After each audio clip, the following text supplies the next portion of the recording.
Assalamualaikum warahmatullahi wabarakatuh. Kami dari kelompok 3 akan menganalisis resiko penelitian, yakni yang merenggotakan Aimunah Raswani, Muhammad Fahri Ramadan, dan Muhammad Farhan Desmi. Apa yang dimaksud dengan resiko? Resiko berhubungan dengan ketidakpastian. Hal ini terjadi karena kurang atau tidak tersedianya cukup informasi tentang apa yang akan terjadi. Oleh karena itu, sesuatu yang tidak pasti dapat berakibat menguntungkan ataupun merugikan. Hal inilah yang disebabkan resiko memiliki beberapa definisi, yakni resiko dikaitkan dengan kemungkinan kejadian atau keadaan yang dapat mengancam pencapaian tujuan sasaran dari organisasi tersebut. Oleh karena itu, hal yang penting adalah untuk menganalisis resiko itu sendiri. Ada beberapa tahapan menganalisis sebuah resiko. Yang pertama, yakni mengetahui sasaran manajemen resiko. Kedua, memahami sumber dan faktor penyebab resiko. Ketiga, yakni mengidentifikasi resiko.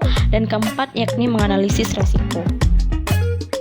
Selanjutnya, angka kelima yakni monitoring resiko. Keenam yakni evaluasi resiko. Angka ketujuh yakni memantau resiko. Dan terakhir adalah mengkomunikasikan resiko.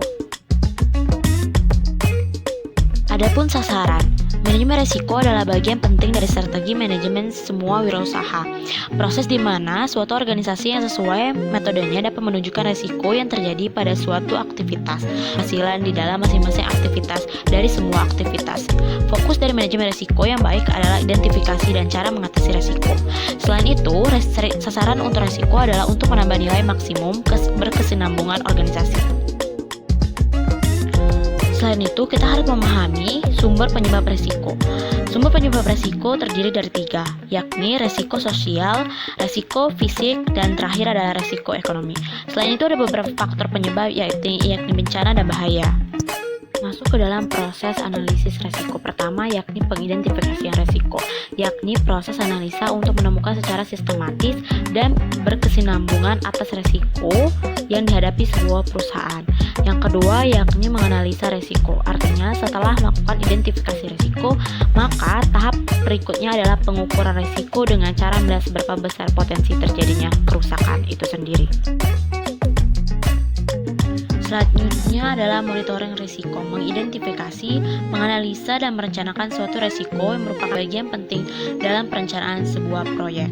Ini mengevaluasi risiko, artinya setelah risiko diukur tingkat kemungkinan dan dampaknya, maka mulai dari risiko dengan tingkat risiko tertinggi terendah.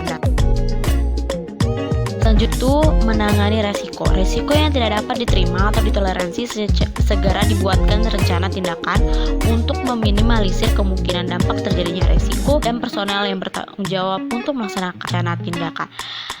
Yang selanjutnya yakni memantau resiko. Artinya perubahan kondisi internal dan eksternal perusahaan menimbulkan resiko baru bagi perusahaan. Maka dampaknya akan terjadi resiko dan bagaimana cara penanganan resikonya. Dan terakhir, yakni mengkomunikasikan resiko. Artinya, setiap tahapan kegiatan identifikasi, analisis, evaluasi, dan penanganan resiko dikomunikasikan ataupun dilaporkan kepada pihak yang berkepentingan terhadap aktivitas bisnis yang dilakukan guna mencapai tujuan manajemen resiko. Selanjutnya adalah cara pengendalian resiko. Ada beberapa cara. Yang pertama yakni melakukan tata kelola resiko secara terpadu. Kedua yakni menyusun profil resiko dalam suatu laporan profil resiko. Dan ketiga mempersiapkan tenaga profesional di bidang resiko. Dan terakhir yakni menetapkan kebijakan pengelolaan resiko likuiditas, misalnya dengan pemeliharaan cadangan likuiditas yang optimal. Sekian presentasi dari kelompok 3. Semoga bermanfaat dan terima kasih.